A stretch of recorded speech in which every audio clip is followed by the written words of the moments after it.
एक नई ऊंचाई पर ले जाने का। उसके उपरांत बहुत ऐतिहासिक कदम है। लुधियाना प्रदेश प्राथमिक प्रदेशों में आज काउंट होता है जिसमें एविएशन इनोवेशन पे काम किया और लुधियाना प्रदेश ने हमारी arrow space and defence production policy 2022 को कैबिनेट की अनुमति मिली है। इसके अंदर एरोस्पेस रिलेटेड और डिफेंस मैन्युफैक्चरिंग रिलेटेड इंफ्रास्ट्रक्चर को खास तौर पर बढ़ावा दिया जाएगा। आज के दिन लगभग 3% हमारे जीडीपी का डिफेंस प्रिक्योरमेंट में खर्च होता है। आज भी डिफेंस के हमारे जितने कह दीजिए इम्पोर्टेंट पार्ट्स हैं, चाहे प्लेन्स के हों, चाहे मिलिट्री इक्विपमेंट के, चाहे नेवी के, वो इम्पोर्ट होते हैं। और पिछले दिनों हमने यूक्रेन और रशिया में जो क्राइसिस देखे हैं उसको सब्स्टिट्यूट करना प्रधानमंत्री का भी सपना है और उन्होंने भी आत्मनिर्भर भारत के माध्यम से हमेशा ये कहा है कि डिफेंस प्रोडक्शन अगर हमारे खुद के देश में हो तो सेल्फ डिपेंडेंसी बढ़ेगी और दूसरों पे डिपेंडेंसी जो है वो कम होगी। और उसके उपरांत एक बड़ा कदम हरियाणा ने उठाया है, खास तौर पर जो हमारे 5 एयरस्ट्रिप्स हैं, पिंजौर का, करनाल का, नारनौल का और भिवानी का, इसके 10 एकड़ के 10 किलोमीटर के दायरे के अंदर अगर कोई प्रोडक्शन करता है तो 5% उसका कैपिटल कॉस्ट का सरकार रीइंबर्स करेगी, जो कि 10 करोड़ तक की वैल्यू का। और उसके साथ हिसार एविएशन हब के पास कोई प्रोडक्शन करते हैं तो 25 किलोमीटर तक हम 20 करोड़ तक की 5% की कैपिटल कर उसको स्टेट से वापस रिफंड करने का काम करें। उसके साथ जो हमारे बी, सी, डी ब्लॉक्स हैं उसके अंदर भी SGST का डी के अंदर 50, 75 सी के अंदर और डी ब्लॉक के अंदर कोई अगर डिफेंस और एरोस्पेस मैन्युफैक्चरिंग के ऊपर काम करता है तो 100% तक का SGST का 6 साल, 8 साल और 10 साल तक का हम रिफंड करने का काम करें। सबसे इम्पोर्टेंट चीज जो है कि आज पूरे दुनिया ड्रोन्स के ऊपर काम कर रही है।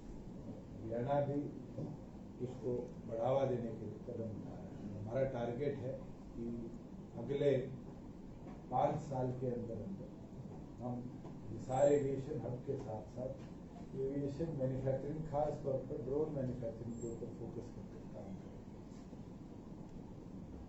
इस पॉलिसी से मेरा अनुमान है कि हम अगर सक्सेसफुली हिसार एयरपोर्ट जो हमारा एयरपोर्ट है उसके साथ इसको लिंक कर पाए तो हम सब्स्टिट्यूट कर पाएंगे इंपोर्ट्स अप टू $1 बिलियन। और एक बहुत बड़ी इसको हम अचीवमेंट मानेंगे कि हमने इंटरनेशनली एक एविएशन रिलेटेड डाइवर्सिफिकेशन हरियाणा की तरह पर लाने का काम किया।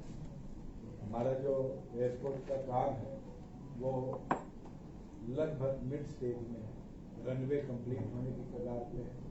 जो नाइट लाइटिंग इक्विपमेंट्स हैं वो इन प्लेस है और जल्द उसका भी कार्य संपन्न हो जाएगा। और मेरा मानना है कि जो हमने टारगेट डेट ली थी इस अंत से पहले उसको पूरी तौर पर वर्ष के अंत तक एक्टिवेट करने उसको हम अचीव कर पाएंगे। और ये जो पॉलिसी है ये एक बहुत बड़ा ट्रस्ट एविएशन सेक्टर को हरियाणा में देने का काम है। लगभग 25 एकड़ का गुड़गांव के अंदर हमने प्रपोजल गवर्नमेंट ऑफ इंडिया को भी भेज दिया है कि हम 25 एकड़ के अंदर इंडिया का सबसे बड़ा हेवी हब गुड़गांव का जो हमारे द्वारका एक्सप्रेसवे है उसके ऊपर बनाएंगे, जिससे जो लोकल कनेक्टिविटी वाया हेलीकॉप्टर है नॉर्थ इंडिया की वो बेहतर हो, चाहे वो हमारे 4 धाम कनेक्टिविटी हो, चाहे वो बिजनेस टू बिजनेस कनेक्टिविटी हो, और जैसे जैसे इंदिरा गांधी इंटरनेशनल एयरपोर्ट की आज के दिन हम देख रहे हैं कि लॉगिंग बढ़ रही है, जेवर के ऊपर भी केंद्र सरकार का फोकस है। हेलीकॉप्टर्स के लिए एनसीआर रीजन का हब गुरुग्राम में बनाने का काम कर रहा है। हमारी जो पॉलिसी है इसका थ्रस्ट सेक्टर हमारी पांचों की पांचों एयर स्ट्रिप्स जो स्टेट ओन्ड है वो रहेगा, और मेन जो कार्य रहेगा वो ऑल्टरनेट प्रोडक्शन जो है मेक इन इंडिया के तहत उसके ऊपर हम काम करेंगे। साथ में मैं टच करना चाहूंगा, प्रोक्योरमेंट प्रदेश भर में चल रही है, बड़ी सक्सेसफुल प्रोक्योरमेंट सीजन रहा है। लगभग जितना अनाज हमारी मंडियों में आया 100% लिफ्टिंग आज के दिन हो चुकी है, और गोदाम भी और एफसीआई के रैक्स के माध्यम से दूसरे प्रदेशों के भंडारणों में भी उनको ट्रांसपोर्ट कर दिया गया है। पिछले साल के कंपैरेटिव प्रोडक्शन में कमी आई है, और जो प्रोक्योरमेंट हुई है वो लगभग पिछले साल से अगर कंपेयर करूं तो 50% के बराबर है। इसके अंदर फार्मर्स ने होल्ड भी किया है, दूसरे प्रदेशों से जो अनाज आता था वो भी इस बार नहीं आया, और तीसरी चीज कि इस बार जो वीट की क्वांटिटी, झाड़ जिसको बोलते हैं, वो भी कम आया है। मगर लगभग 7330 करोड़ रुपया किसान के खाते में हमने डिपॉजिट कर दिया है, जो कि 99.5% ऑफ टोटल प्रोक्योरमेंट है। 8 करोड़ रुपया ऐसा है 219 किसानों का, 268 किसानों का, जो बाउंस बैक कर दिया गया है। मैं आपके माध्यम से भी बताना चाहूंगा कि अगर किसी को दिक्कत आई है तो मंडी में आज के दिन भी ऑफिसर्स तैनात हैं जो अकाउंट रीवेरीफाई कर पेमेंट को प्रोसेस कर सकते हैं। ये फैसला हमने लिया है कि प्रोक्योरमेंट जो है, क्योंकि अब मंडियों में अनाज नहीं आ रहा और 15 मई तक गवर्नमेंट ऑफ इंडिया ने प्रोक्योरमेंट की हमें परमिशन दे रखी है। हम 10 तारीख से, परसों से फेज आउट करना शुरू करेंगे। जितने हमारे प्रोक्योरमेंट सेंटर्स चल रहे हैं उसको धीरे धीरे 5 दिनों के अंदर हम शट डाउन करेंगे, और जो हमारी बड़ी मंडियां हैं, जो हमारी प्राथमिक मंडियां हैं, उनको हम 15 तारीख तक पूरी तौर पर एक्टिव रखने का काम करेंगे। एक खुशी की बात है कि इस बार मस्टर्ड पिछले साल से 1.5 लाख हेक्टेयर में ज्यादा उगाई गई। मगर इंटरेस्टिंग चीज है कि मंडी के अंदर सिर्फ 8 किसान सरसों को लेकर आए, और 8 किसानों की सरसों का हमने ऑक्शन किया, और एमएसपी से ज्यादा ही मार्केट के अंदर उसके भी बाहर थे। तो सरकार को एक दाना भी एमएसपी पे आज के दिन सरसों का नहीं खरीदना पड़ा। प्राइवेट के अंदर 1500 से 2000 रुपए एमएसपी से ऊपर हमारी सरसों बिकी है। जहां पर दालों की बात आई है, दालें भी इस बार हमारी डेजिग्नेटेड 24 मंडियों में हमने प्रोक्योरमेंट खोली, वहां भी किसी प्रकार की भी दाल का आना नहीं हुआ। और जो हमारी क्रॉप्स थी उसके अंदर भी व्यवस्था बनी रही। मंडियों में क्रॉप्स जरूर आई, मगर प्राइवेट बायर्स ने उसको भी टाइम अनुसार खरीदने का काम किया। जहां बात जीएसटी कलेक्शन की है, पिछले दिनों गवर्नमेंट ऑफ इंडिया ने डाटा भी निकाला है, और हरियाणा 5वें नंबर पर देश में रहा है जिसने जीएसटी कलेक्शन में एक इंक्रीज रिकॉर्ड दिखाया है। पिछले वर्ष के कंपैरेटिव इस साल हमारे पास लगभग 16% की वृद्धि हुई है। पिछले वर्ष 30,507 करोड़ रुपया स्टेट में जीएसटी कलेक्शन था, और इस वित्त वर्ष के अंदर 35,390 करोड़ रुपए के आसपास हमारा कलेक्शन हुआ है। मगर जो पॉजिटिव चीज देखने वाली है तो टोटल कनेक्शन हुआ है, जिसमें आईजीएसटी भी जाएगा, जो दूसरे प्रदेशों के अंदर प्रोड्यूस होगी चीजें गई है उसका रिफंड है। मगर जो हरियाणा का एसजीएसटी कलेक्शन है, जो हमारे स्टेट के खाते में पैसा रहता है, वो पिछले वर्ष 11,959 करोड़ था, और इस वित्त वर्ष के अंदर 15,115 करोड़ रुपया वो जीएसटी कलेक्शन है। और मैं ये मानता हूँ कि जो कलेक्शन है ये डायरेक्टली स्टेट को बेनिफिट करता है। इसके अंदर हमने बहुत ऐतिहासिक कदम उठाए। हमने स्पेशल टीम्स जीएसटी की चोरी के लिए कॉन्स्टिट्यूट करी। हमारे एक एडिशनल ईटीसी की अध्यक्षता के अंदर हमने 12 से 15 अधिकारी नियुक्त किए जो स्पेशली इसको मॉनिटर करते थे। प्लस एक बेनिफिट ये हुआ है कि पहले हरियाणा मॉड्यूल 1 प्रदेश था, हमने उसको चेंज करके मॉड्यूल 2 पे शिफ्ट किया और उससे जो एक डिले आता था केंद्र से डाटा रिसीव होने का लगभग 14 दिन का, वो डिले रियल टाइम में कन्वर्ट हो। अगर आज हमें कोई डाटा किसी भी प्राइवेट फर्म का जो दूसरे प्रदेशों में है उससे कंपेयर करें तो हमें जल्दी उपलब्ध भी हो जाता है। प्लस हमने लगभग 30 करोड़ की लागत से जितने हमारे जो जीएसटी के ऑफिसेज थे प्रदेश भर में उन सबको अपग्रेड किया। वहाँ इंटरनेट बैंडविड्थ बढ़ाए, वहाँ पर जो कंप्यूटर्स थे उनको अपग्रेड करने का काम किया।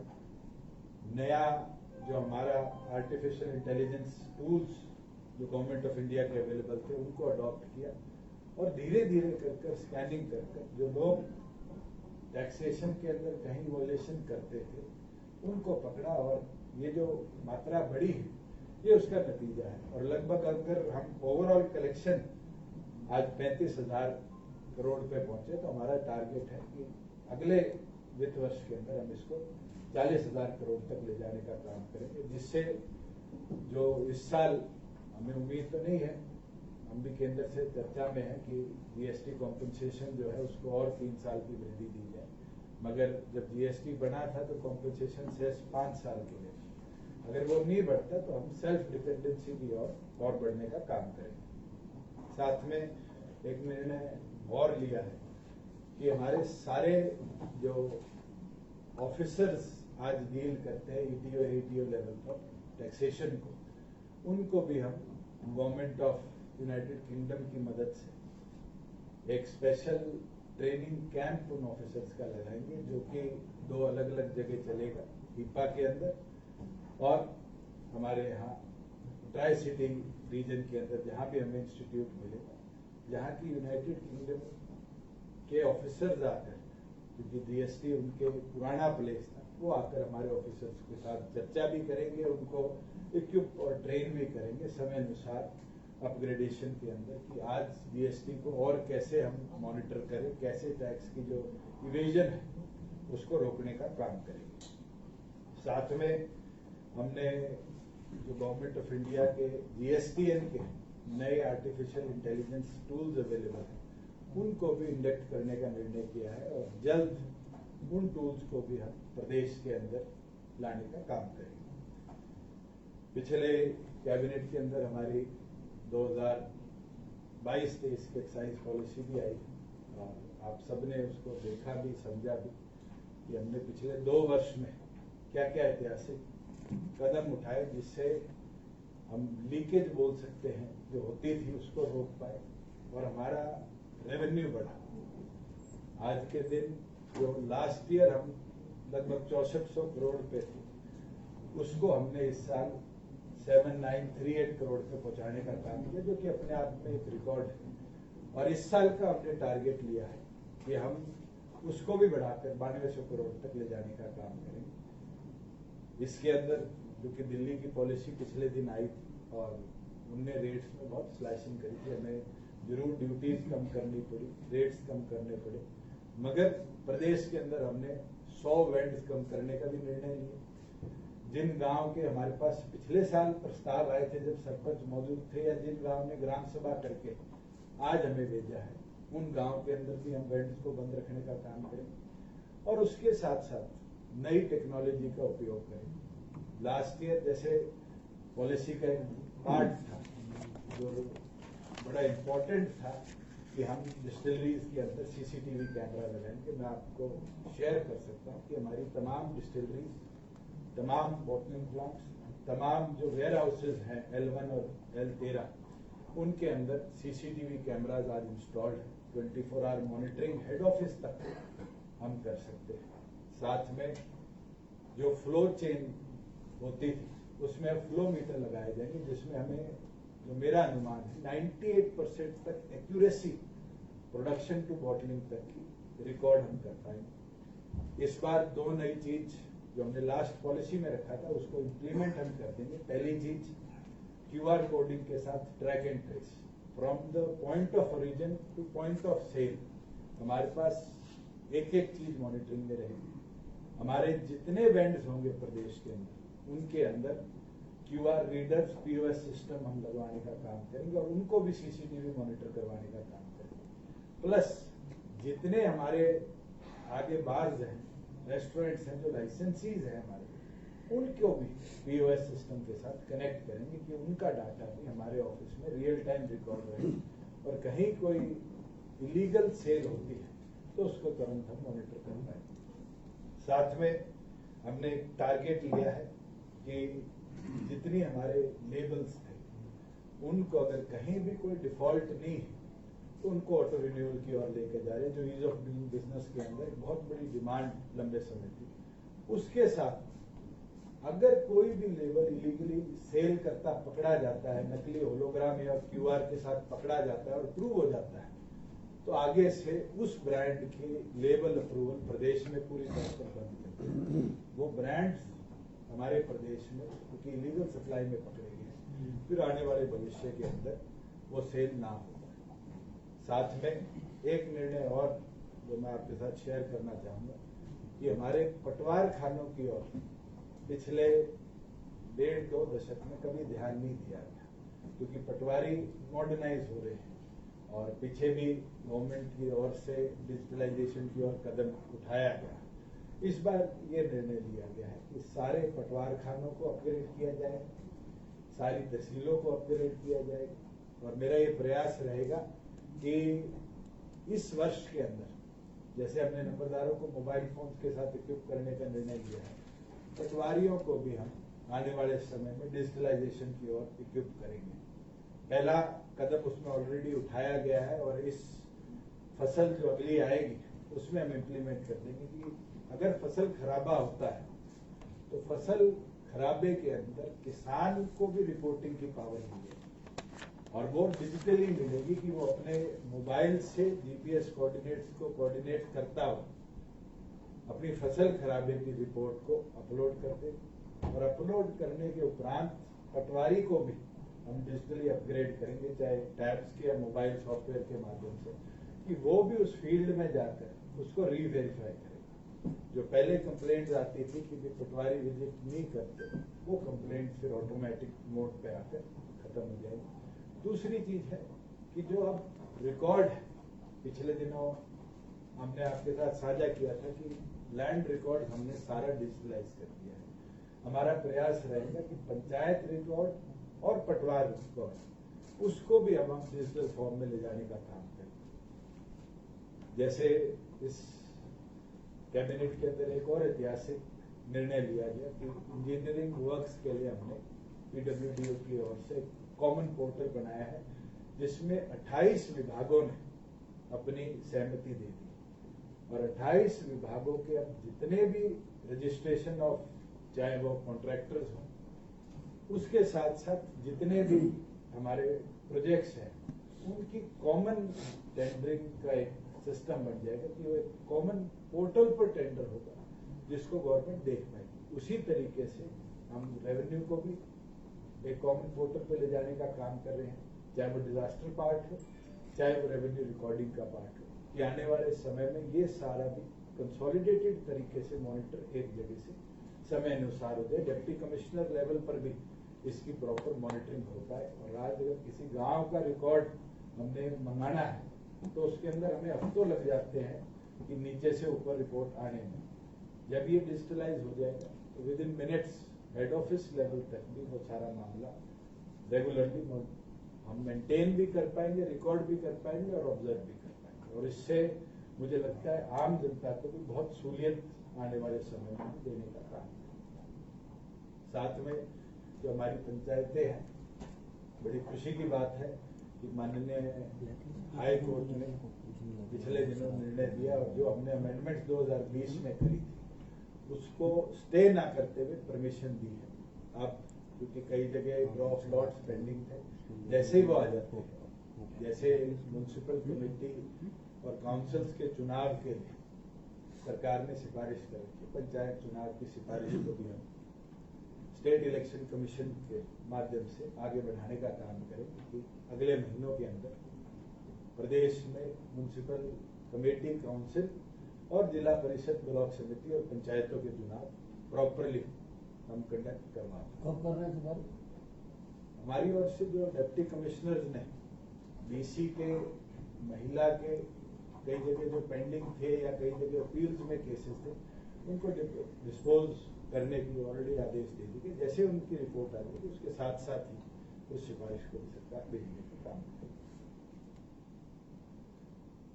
अब कोई आपके सवाल?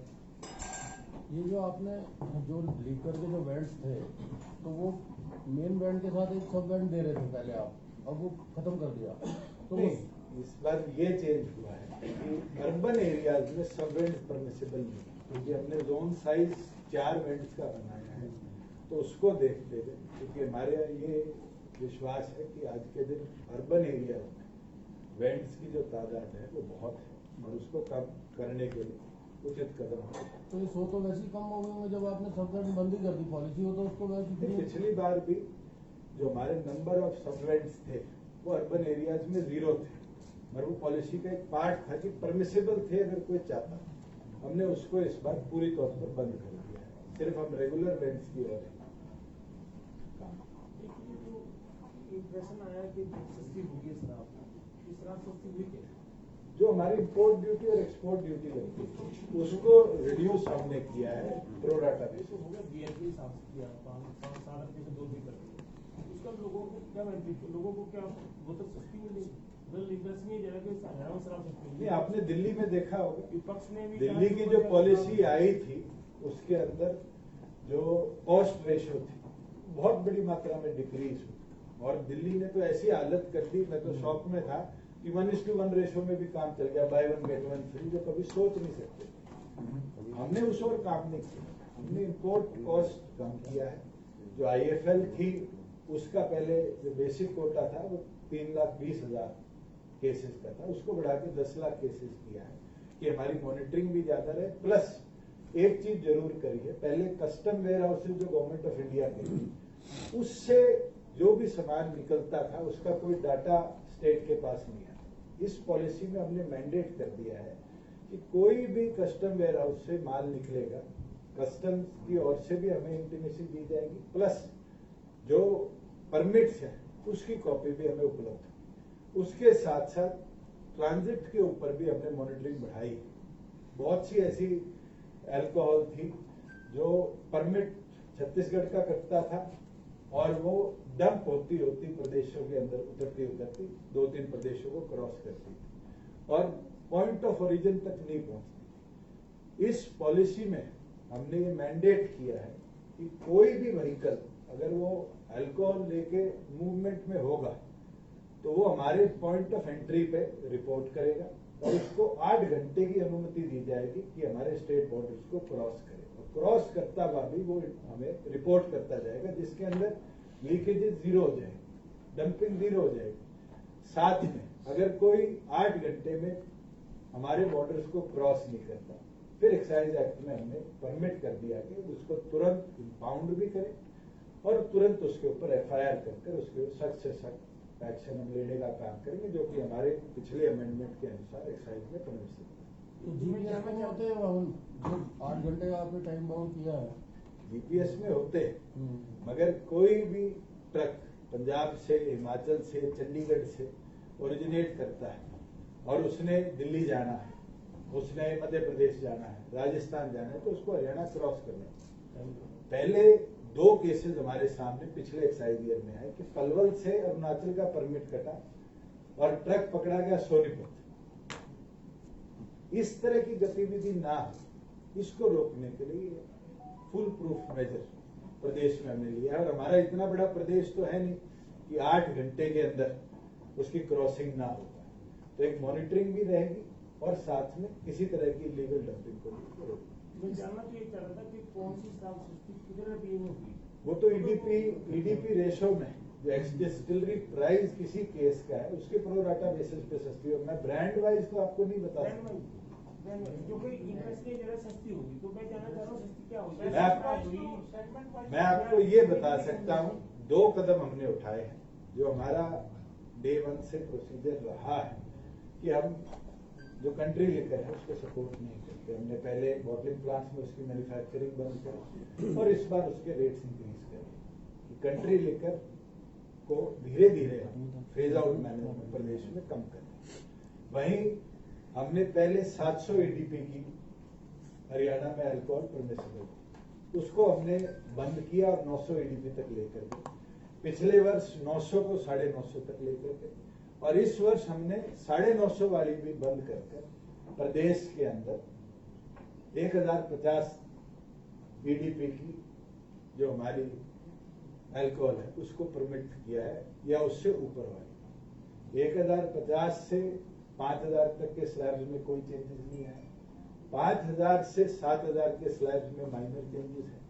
7000 से 9000 तक के जो स्लैब्स हैं उसमें उससे थोड़ा सा ज्यादा चेंजेस है। 9000 से ऊपर वाला जो स्लैब है उसके अंदर मेजर चेंजेस है और वो इसीलिए है कि आईएफएल जो है उसकी मॉनिटरिंग भी रहे और उसका जो कोटा है वो हमारे प्रदेश का पूरा हम खुद चेंजिंग का मतलब स्लैश तो 60,000 तक तो कोई चेंज नहीं। 60,000 तक माइनर इंक्रीज भी है और नॉर्मलाइजेशन भी। अगर आपको एक एक चाहिए मैं वो सेपरेटली आपको तो चलो ठीक है क्योंकि लोगों को पता लगा कि शराब हुई सस्ती कौन सी है। अखबार में छपा शराब सस्ती होगी वो तो आपने छाप दी है बिना पढ़े। बिना पढ़े नहीं तो कैसे शराब नोट आया तो बस छाप दी सारे अखबार में कैसे छपी जेब में इसलिए मतलब सस्ती तो आज के जमाने में सब्जी नहीं है शराब सस्ती कैसे हो सकती है। मैं तो सिर्फ टैक्स स्लैब के अंदर रिडक्शन करिए ना कि ईडीपी प्राइसेस के अंदर। जो एक्स डिस्टिलरी प्राइस है वो का वही है बल्कि हमने 2 स्लैब जो सस्ते वाले थे उनको डिलीट करने का काम। जो 950 से 1050 तक के स्लैब्स थे वो हमने पूरी तौर पर प्रदेश में बंद कर दिए। कोई भी लेबल एक्स डिस्टिलरी प्राइस 950 रुपए से 1050 तक का था वो परमिटेबल नहीं है कि low quality foreign liquor is not permissible. सिद्धांत भाषा में इसका मतलब क्या होगा।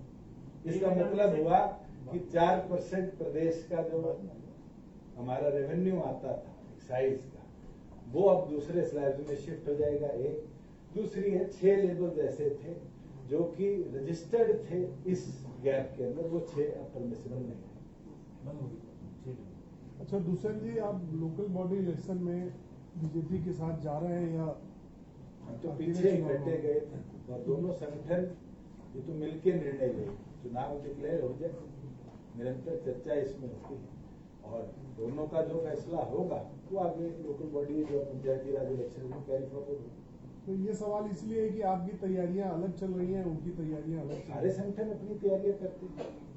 पिछली बार भी जब लोकल बॉडीज और म्युनिसिपल कॉर्पोरेशंस के चुनाव थे दोनों संगठनों ने अपनी तैयारियां रखी थी और फिर निर्णय ये लिया गया था कि कॉर्पोरेशन की मेयरशिप पर तीनों पर बीजेपी लड़ेगी और उस प्रपोर्शन में हमारे एमसी लड़े थे। 2 हमारे एमसी पंचकुला के अंदर जीते भी थे और जो हमारे सोनीपत और अम्बाला की कॉर्पोरेशन में हमारे एमसी नहीं जीत पाए।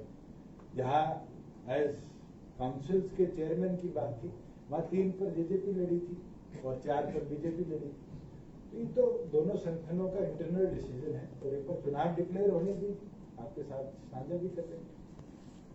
एक सवाल ये था क्योंकि पंजाब और दिल्ली दोनों स्टेट आपको एक चुनौती दे रहे हैं, पॉलिसी लीक की है या कुछ भी है।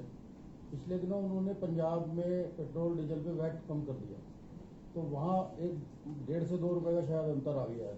आप हमारे यहाँ से रेट कम हो गया तो जो पंजाब के पंप ड्राई थे पहले अब वो उनकी सेल ज्यादा हो रही है और हरियाणा के लोग भी वहाँ से खरीद रहे हैं बॉर्डर पे।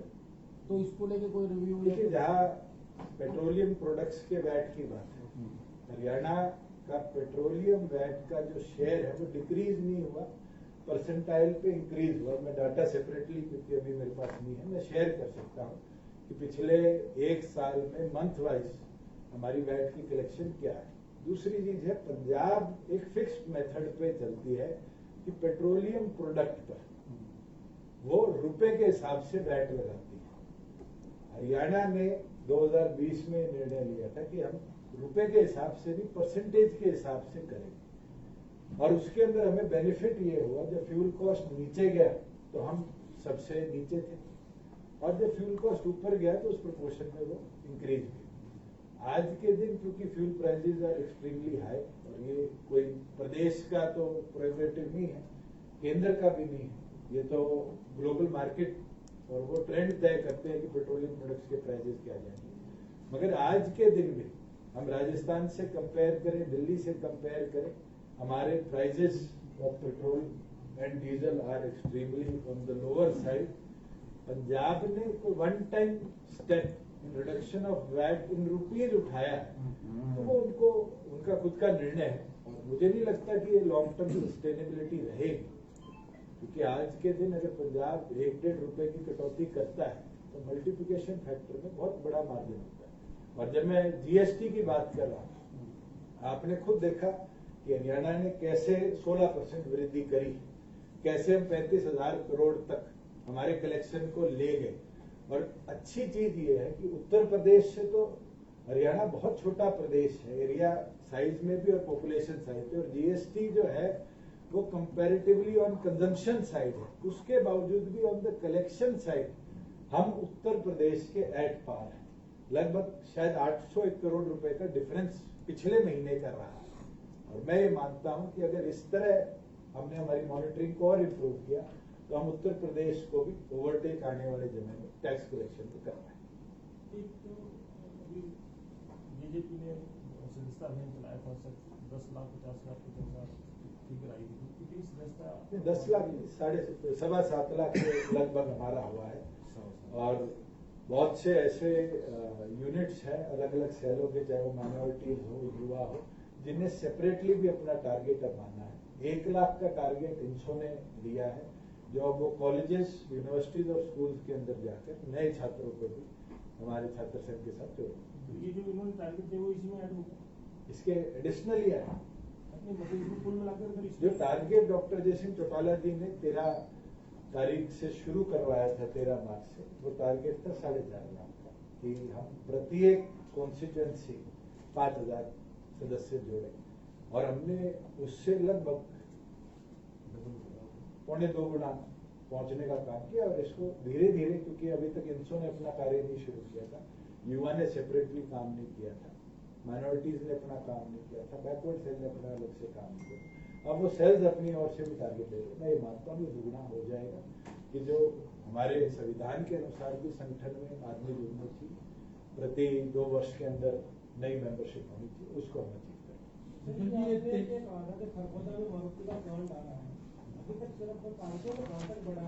मारुति ने 10% पैसा जमा करा दिया है, मारुति ने 800 एकड़ मारुति सुजुकी इंडिया लिमिटेड जो MISL है उसने जमा कराया है, और 100 एकड़ के लिए सुजुकी ने, जो मोटरसाइकिल का प्लांट लगाएगी, उन्हें जमा कराया है। टोटल 900 एकड़ में, क्योंकि ये सब्सिडरी कंपनी है दोनों मारुति सुजुकी की, तो दोनों कंपनीज मिलकर 900 एकड़ का यूनिट वहां एस्टैब्लिश करेगी, जिसमें एक मदर यूनिट होगा और एक बाइक्स का मदर यूनिट।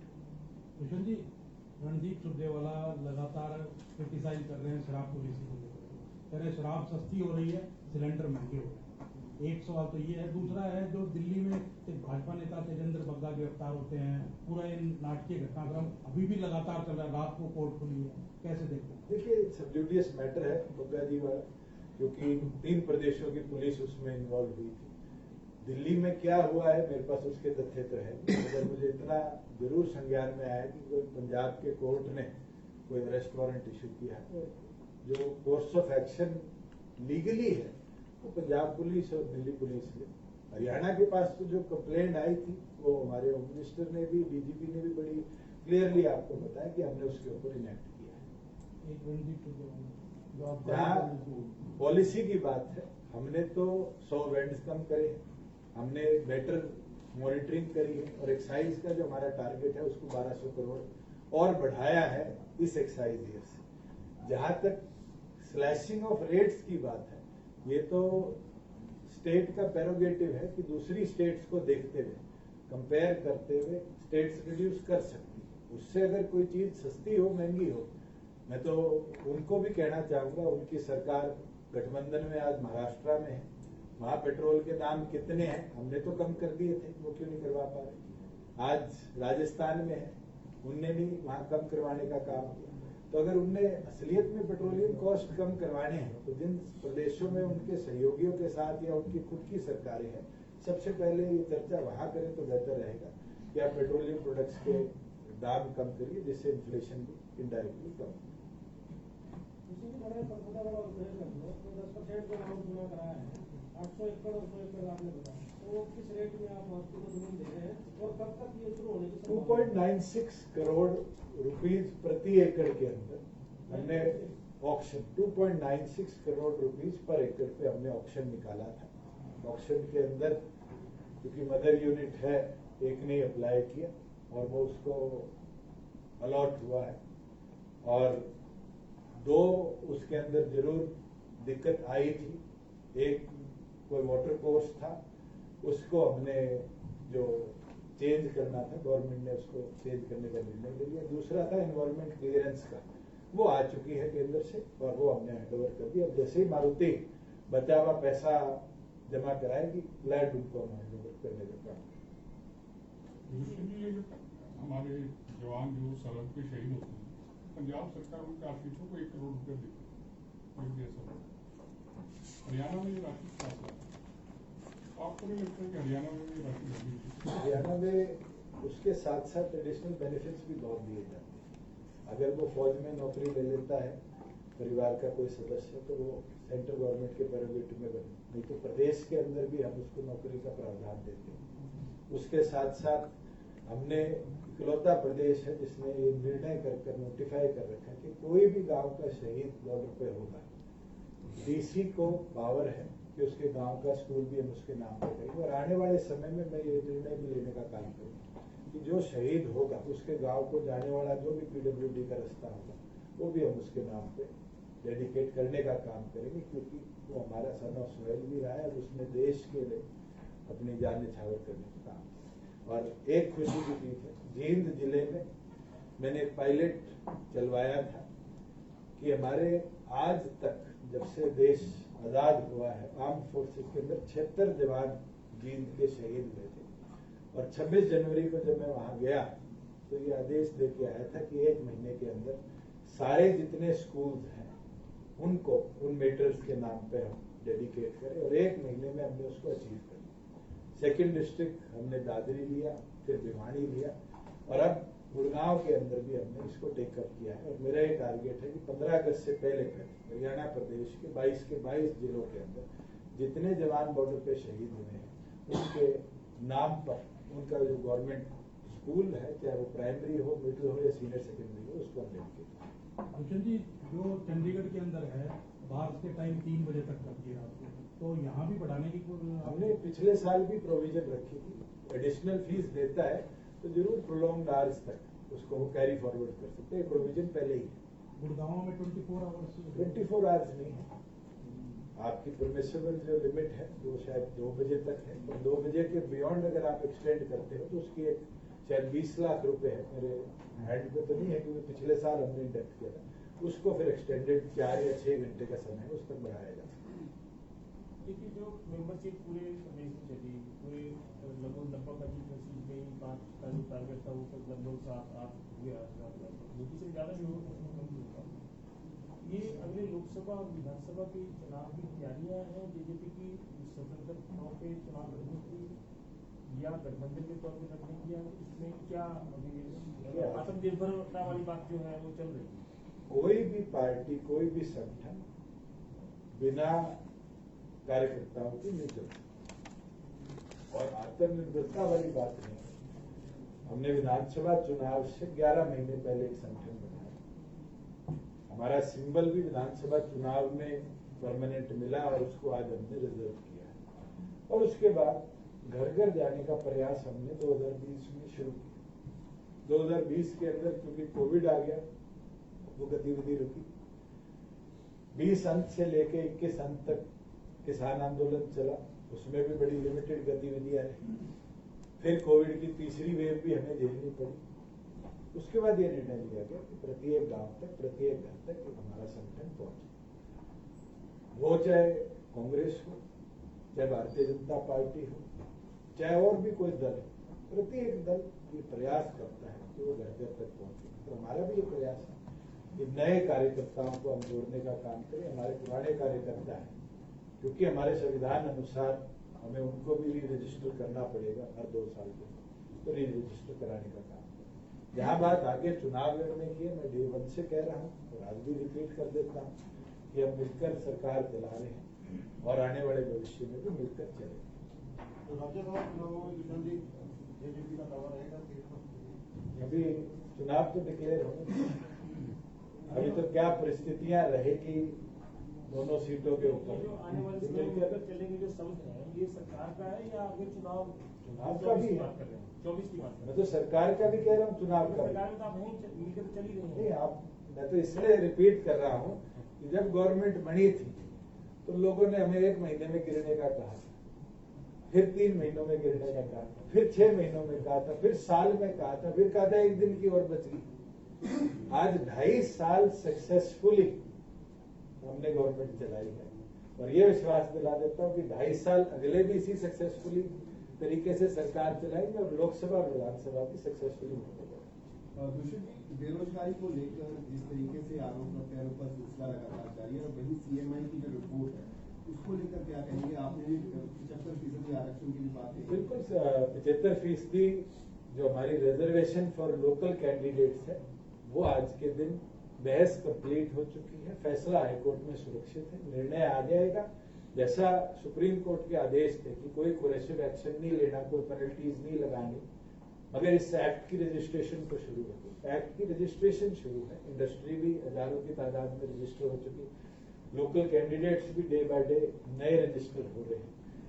जैसे ही वो आएगा उसके ऊपर काम करें। मगर मैं जो आप एक आंकड़े की बात कर रहे हैं सीएमआई की, आपने ट्रेंड देखा है कि वही एक एजेंसी है, प्राइवेट एजेंसी है जो निरंतर राजस्थान के डाटा को भी शेयर करती, पर हरियाणा के डाटा को बारी बारी इन्फ्लेट करके शेयर करने का काम करते। किसी दिन ये आया है कि सीएमआई ने दिखाया कि इस महीने में हरियाणा में रोजगार बढ़े 18% से शुरू करके 32% पे पहुंचे। मैं आपको फैक्चुअली कह देता हूं कि कोविड के बाद जो एमएसएमई के ऊपर खास तौर पे बड़ा इम्पैक्ट आया था, हरियाणा ने उस झटके को झेला, हमारी इंडस्ट्री को संभाला और बंद होने से रोका। चाहे वो फाइनेंशियल सपोर्ट की बात हो, चाहे इनडायरेक्ट डायरेक्टली उसको ऑपरेशन आज चलाने की और चलाने की बात हो। बहुत सी ऐसी स्टेट है जहां हजारों एमएसएमई आज के दिन बंद हो। हमारे यहाँ नई एमएसएमई बढ़ी और हमारा टारगेट है कि हम इंडस्ट्रियलाइजेशन को और आगे लेके जाएं। पॉजिटिव चीज ये है कि पिछले 1 वर्ष के अंदर लगभग 28,000 करोड़ की इन्वेस्टमेंट को प्रदेश ने अपनी ओर डाइवर्ट किया, जिसमें 4 आप कह दीजिए मदर यूनिट हमारे प्रदेश में आने को एग्री करें। पहला बहुत बड़ी बात जो दिनेश जी ने कही थी, मारुति सुजुकी इंडिया लिमिटेड है, जिनने 900 एकड़ के अंदर 2 प्लांट, एक बाइक्स का और एक कार्स का लगाने का निर्णय लिया। एटीएल जो global small battery manufacturing company है, आप कभी चक्कर लगाए तो सोना जाके आइए, आईएमटी सोना जो रोजका मेरू मेवात में, उसके अंदर उनका जो बैटरी मैन्युफैक्चरिंग प्लांट की ऑलरेडी कंस्ट्रक्शन शुरू हो चुकी है और मेरा मानना है अगले 1 वर्ष के अंदर वो प्लांट अपनी फंक्शनैलिटी के ऊपर चला जाए और लगभग 7,500 की एम्प्लॉयमेंट हो। कौन सी कंपनी है? ATL batteries private limited. तीसरा फ्लिपकार्ट, जिसको पीछे हमने 140 एकड़ पाटली हाजीपुर मानेसर के पास एक गांव है, वहां पर HSIDC में दी थी। उनकी कंस्ट्रक्शन शुरू होगी, जो कि एशिया का one of the biggest warehouses single unit में वो बनाने का काम करेंगे और जिसको 5 से 7 मंजिल हाइट तक का fully automated with employment of 12,000 employees वहां पर आएंगे। ग्रासिम पेंट्स 80 एकड़ के अंदर नई अपनी यूनिट, हमारा जो पेट्रोलियम प्लांट है IOCL का पानीपत, उसके साथ लगाने के लिए ऑलरेडी लैंड ले चुकी है, कंस्ट्रक्शन उन्होंने शुरू कर दी। कोक ने रोहतक के अंदर अपना एडिशनल यूनिट इस्टेब्लिश किया। हमारे पास जो सीमेंट मैन्युफैक्चरिंग कंपनीज हैं, क्योंकि एनसीआर की सीमेंट की डिमांड दिन प्रतिदिन बढ़ती जा रही है, उसको देखते हुए 2 यूनिट्स ऐसे हैं जिनमें जो हमारा झज्जरवाड़ा दोनों थर्मल यूनिट्स हैं, उसके साथ नए प्लांट को स्टैब्लिश करने का स्टेट को प्रपोजल भेजा, और एक बांगड़ सीमेंट का जो एडिशनल प्लांट था उस परमिशन को हमने अप्रूव भी कर दिया, वो भी अपना सेकंड यूनिट लगाने का काम। और मैं ये मानता हूँ ये जो बड़े बड़े यूनिट्स आ रहे हैं ये इनडायरेक्टली सिस्टर कंसर्न्स को भी लाने का काम करेंगे, और प्रदेश में जो अनएम्प्लॉयमेंट की एक बात चल रही है उसको रेक्टिफाई भी करेंगे और एम्प्लॉयमेंट की अपॉर्चुनिटी बनाएंगे। जहां गवर्नमेंट एम्प्लॉयमेंट की बात है, बिल्कुल कोविड की वजह से पीछे भर्तियां रेगुलर फेस पे नहीं होता, और पीछे सीएम साहब ने भी आपको ब्रीफ किया था कि हमने 50,000 प्रदेश में भी नई भर्तियों हरी झंडी देने का काम किया, जब उसके ऊपर भी स्टाफ सिलेक्शन कमीशन भी और हरियाणा पब्लिक सर्विस कमीशन भी अपनी कार्रवाई उचित तौर पर करें।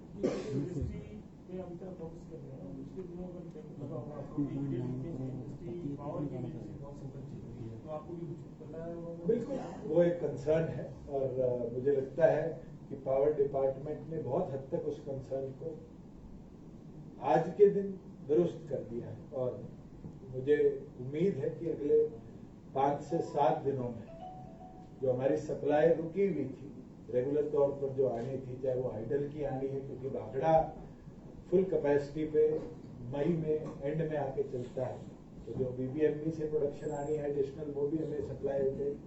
जो हमारे कोल प्लांट्स चाइना की वजह से एक बंद पड़ा है, शायद उसका स्पेयर भी आने वाला है। खेदड़ का वो 300 मेगावाट का यूनिट भी चल जाएगा, और साथ में हमारे एडिशनल जो एग्रीमेंट्स हैं वो सरकार द्वारा साइन हो चुके हैं, वो भी हमें लगभग 1000 मेगावाट के आसपास एडिशनल सप्लाई मिल जाएगी। तो मैं मानता हूँ कि within time frame of 1 week to 10 days जो इंडस्ट्री को पावर क्राइसिस झेलने पड़ रहे हैं, हमने बहुत हद तक रेजिडेंशियल जो पावर क्राइसिस थे उसको रेक्टिफाई कर दिया। इंडस्ट्री वाले पावर क्राइसिस जो 8 घंटे का कट हमने मैंडेट किया है उसको भी हमें ये 75% का कोई आंकड़ा है अभी आपके पास? ये 75% रिजर्वेशन में अभी तक कितने लोग इसका बेनिफिट उठा चुके हैं? अभी तक तो एक भी नहीं उठा पाए। 75% क्योंकि सब्जुडियस है, और हाईकोर्ट जैसे ही उसका निर्णय लेगा उसको फिर फोर्स हम लाने को। ये जो गौतम अडानी का जो हमने 450 मेगावाट 400 के आसपास की जो मेगावाट छोड़ दी आईआईटी को, क्योंकि एग्रीमेंट का हमारा दोनों का ही और 2 रुपये 4 रुपये से दोनों देखिए वो मामला आज के दिन जो हमारा ट्रिब्यूनल है पावर ट्रिब्यूनल उसके अंदर चल रहा है, तो उसके आउटकम के ऊपर ही आगे नहीं अडानी वाला तो विजन कर दी है सरकार ने, कई 2 दिन में शुरू होने 400 छोड़ दी मेगावाट, 1424 मेगावाट का एग्रीमेंट था। प्राइस वेरिएशन पे था जितना मेरे संज्ञान में, करेक्ट भी हो गलत भी हो सकता है। उस एग्रीमेंट के बाद उसको तोड़ के आयुर्वेद कोला महंगा हो गया है, इसलिए उसको महंगी जो आयुर्वेद कोला वाली जो बिजली है उसको महंगी रेट पे सरकार खरीद दे रहा है।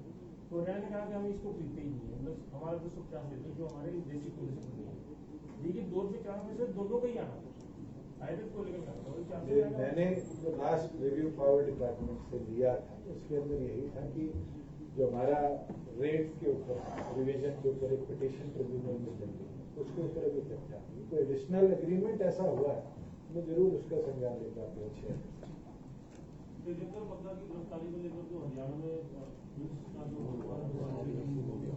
तो मैंने पहले कह दिया। राजनीति का जो स्तर है वो आए दिन लगातार नीचे गिरता जा रहा है, प्रत्यारोप तो लगातार लगते रहते हैं, लेकिन जिस तरीके से अगर कांग्रेस की बात करें, भारतीय जनता पार्टी की बात करें, एफआईआर रजिस्टर होती है, पंजाब पुलिस एक तरह से जिस तरीके से विश्वास का भी बयान आया था कि टॉर्चर हाउस में आम आदमी पार्टी का बन चुका है, उस पर क्या कहेंगे? देखिए जिस तरह की कार्रवाई हमने देखी है, ये एक नहीं तीसरा केस ऐसा है जहाँ दिल्ली के व्यक्तियों पर पंजाब में एफआईआर हो रही थी। मैं ये मानता हूँ कि मिस यूटिलाइजेशन ऑफ फोर्स, और क्योंकि ये मैटर माननीय हाई कोर्ट दिल्ली भी, पंजाब हरियाणा भी और सुप्रीम कोर्ट की भी निगरानी है, तो जब जो माननीय कोर्ट इस पर निर्णय करेंगे मुझे लगता है सारी पुलिस फोर्सेस को उसको फॉलो करना पड़ेगा। मगर सीआरपीसी में जरूर ये प्रावधान है कि जहाँ भी रजिस्ट्रेशन होती है वो फिर स्टेट उस पर इनेक्ट कर दिया। अगर कोई रजिस्ट्रेशन पंजाब में हुई है तो पंजाब पुलिस के पास पावर्स है कि वो उसको इनेक्ट करे। जो पंचायत का 3 महीने का इसमें क्यों माना कि 3 महीने तक ठीक रहेंगे, अगर आपने पढ़ा आया ना? नहीं, ऐसा कोई मामला नहीं है। सिर्फ जो ड्रॉ डॉट्स बैकवर्ड के और कई जगह ऑब्जेक्शनेबल थे एससी के और महिला के। महिला तो हमने क्लैरिफाई कर दिया था कि ऑड इवन तौर पे अब चलाने का आगे काम करेंगे, मगर जहाँ बैकवर्ड में और एससी में कोई ऑब्जेक्शन आए हुए उनको जैसे ही हम टेकअप कर लेंगे। ऑलरेडी आदेश जारी हो चुके हैं कोर्ट के अनुसार जल्द से जल्द अपनी रिपोर्ट दें। जैसे ही उनकी तरफ से रिपोर्ट आएंगी, क्योंकि उनको हर रिपोर्ट की हेयरिंग करनी होगी। एग्जैक्ट नंबर कितने हेयरिंग में आए हैं मेरे पास इन हैंड तो नहीं है, मैं वो आपके साथ जरूर डिस्ट्रिक्ट वाइज शेयर करूंगा। तो हम जून में संभावित मानेंगे, जुलाई में संभावित मानेंगे? मैं तो ये मानता हूँ अगर 10 दिन में आ जाएगा तो फिर स्टेट इलेक्शन कमीशन पे है कि वो पूरा प्रोसेस स्टेट इलेक्शन कमीशन से बात होगी, कोई 3 महीने वो ये कह रहे हैं ना जी कि एक तो नई जो वोटें बनेंगी, दूसरा जैसे मनेसर नया नगर निगम बना है तो कुछ पंचायतें चली गई। का फरीदाबाद का तो इस जो नोटिफिकेशन पीछे करी थी स्टेट इलेक्शन कमीशन ने, उस पर म्युनिसिपल कॉर्पोरेशन का चुनाव प्रस्तावित नहीं था। 48 ऐसी काउंसिल और कमेटियां थी जिसका चुनाव प्रस्तावित था, जिसमें से 22 को पिछले दिनों विड्रॉ करने का निर्णय ले लिया। तो 47 काउंसिल और कमीशन है और उसके साथ 22 जिला परिषद, 140 ब्लॉक समितियां और 6300 कुछ जो हमारी पंचायतें हैं उनके चुनाव।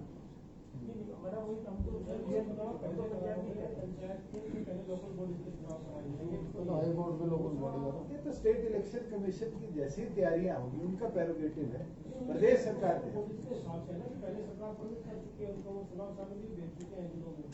पंचायत चुनाव को लेकर तो खुद कह रहे हैं 3 महीने लगेंगे। जहाँ कमेटी और काउंसिल के चुनाव की बात है, ऑलरेडी स्टेट द्वारा स्टेट इलेक्शन कमीशन को आदेश दे दिए गए और वो अपना प्रोसेस को जब चाहे शुरू कर सकते। वो मैं तो आज इस पे कैसे क्यों स्टेट इलेक्शन कमिश्नर तो मैं हूँ, हमारी ओर से म्युनिसिपल काउंसिल और कमेटी के चुनाव की सहमति ऑलरेडी भेज दी गई और पंचायत चुनाव की एक सहमति हमने पहले दिखवाई थी जिसपे स्टे हो गया था। अब वो स्टे विकेट हो चुका है। जो रिवीजन होनी है वो जो स्टेट इलेक्शन कमीशन ने हमें भेजा था उस अनुसार जो भी कहीं भी विवाद थे उनको निपटाकर हम वापस भिजवा देंगे। हरियाणा कांग्रेस में जो परिवर्तन हुआ है, एक अध्यक्ष के साथ 4 कार्यकारी अध्यक्ष, कांग्रेस की करे अब काफी उत्साह है, अब मजबूती देखने को मिलेगी। उत्साह तो ये पंजाब में भी आया था। पंजाब के नतीजे दर्शा गए थे कि वो जो 1:4 रेशो के अंदर चले थे उसका नतीजा क्या है। और हरियाणा में तो चुनाव अभी भी 2.5 साल बाद है विधानसभा का और 2 साल बाद लोकसभा का। लेट्स वेट एंड सी कि नवंबर में हिमाचल में 1:4 पॉलिसी बनाई है, वो पॉलिसी कितनी सक्सेसफुल होती है। सर पिछले 15 दिन और 1 मंथ की अगर बात करें तो अनएम्प्लॉयमेंट जो रिपोर्ट आया वो सबसे हाईएस्ट आया, पावर कट का सिचुएशन हुआ। आप अभी आए हैं तो बड़ी डिटेल में बीजेपी जेजेपी का जो कोऑर्डिनेशन मीटिंग जब गवर्नमेंट बनी थी तो उसमें बोला गया था कि बार-बार हम लोग मिलेंगे, तो कभी तो आप लोग दोनों आपस में बैठेंगे। जो मेजर इश्यूज है अनएम्प्लॉयमेंट, डियरनेस और पावर कट है, आपस में दोनों गवर्नमेंट पार्टी मिलकर बात विचार करते कॉमन कैसे क्या होता है। पहले तो आपको क्लैरिफाई करना कि निरंतर हमारी मुलाकातें होती है संगठन लेवल पर भी और सरकार के लेवल पर, और निरंतर हर विषय पर हमने मिलकर ही कदम उठाए। आज के दिन जो क्राइसिस है पावर के, it is not centric to the state of government. ये आप यूक्रेन के वॉर की वजह से भी देख रहे हैं कि there is a global inflation in coal price and petroleum price. ये क्राइसिस पूरे देश के 9 प्रदेशों में, जिसमें तमिलनाडु भी है, आंध्र प्रदेश भी है, उड़ीसा भी है, हरियाणा भी है, और तो और जो पावर सरप्लस स्टेट्स थे उनको भी झटका झेलना पड़ेगा। बिल्कुल हमें कदम उठाना पड़ेगा कि रिन्यूएबल एनर्जी के स्टोरेज की ओर बढ़ जाए और उसके ऊपर मेरिट संज्ञान में जो है पॉलिसी ऑलरेडी इन प्लेस है और जल्द उसके ऊपर कदम उठाए जाएंगे कि प्रदेश में ऑल्टरनेटिव सोर्स ऑफ एनर्जी के ऊपर बढ़ा दोनों पार्टी के बीच में इंटरनल मीटिंग होती है। अगर आप चाहेंगे इंटरनल मीटिंग हो कि हम फोटो इश्तेहार पर लगा के दें अच्छा, ये मेरा एक सवाल है। जिस तरह का आपने कहा कि दिल्ली में IMFL को 1:2 कर दिया है, क्या जो हमारी अब नई पॉलिसी आई है उसको बीट कर पाएगी 50%? मैं ना तो दिल्ली को और ना पंजाब को और ना उत्तर प्रदेश को टारगेट लेके, मेरा टारगेट यही था कि 2020 से 21 तक हम हमारा रेवेन्यू बढ़ाए और हमने 6100 से बढ़ाकर उसको 6700 को हमने अब 7938 किया और इस बार टारगेट है 500 करोड़ का। उसमें प्रोसेस जो हमने अपनाए हैं वो एक प्रॉपर मॉनिटरिंग, दूसरी चीज मॉनिटरिंग के बाद उसको लीकेज से रोका जाए, डंपिंग से रोका जाए और हम सक्सेसफुल रहे। मैं पिछले साल का शेयर कर दूं कि लास्ट 365 डेज में 1200 से ऊपर FIR प्रदेश में, जिसके अंदर हमने इलीगल सेल ऑफ अल्कोहल पकड़ी और आने वाले समय में भी ये सख्ती बढ़ाएंगे। इसको खप का भी योगदान होगा, खप का होगा, पीने वाला का। जब आंकड़ा बढ़ रहा है हमारा रेवेन्यू खरीदने के तो ये नहीं है ना। आपके साथ एक सीधा आंकड़ा शेयर कर दूं कि हमारे जो वेंड्स हम सेल करते हैं उससे लगभग 3600 से 3800 करोड़ फिक्स्ड रेवेन्यू है। उसके बाद में जो भी रेवेन्यू आता है वो सारा हमारी एक्साइज ड्यूटी बेस्ड है। दिल्ली पहले वेंड बेस्ड नहीं चलती थी, एक्साइज बेस्ड थी। इस बार दिल्ली की पॉलिसी बिल्कुल 360 टर्न में थी कि उसने वेंड बेस्ड टैक्सेशन किया कि वन टाइम फिक्स्ड वेंड कॉस्ट कर दिया और उसने एक्साइज जो ड्यूटीज थी वो 0 कर दी। पंजाब के अंदर आज के दिन उल्टा है, वेंड के ऊपर कम लेते हैं, एक्साइज ड्यूटी ज्यादा लेते हैं। हरियाणा की 50-50 पॉलिसी, अभी तो उनकी 50-50 के अंदर हमने प्रयास किया है कि दोनों तरफ हम बैलेंस करके हमारा जो एक्साइज रेवेन्यू उसको हम सिक्योर करें। अभी तो आएगी उनकी पॉलिसी, बजट भी आना है।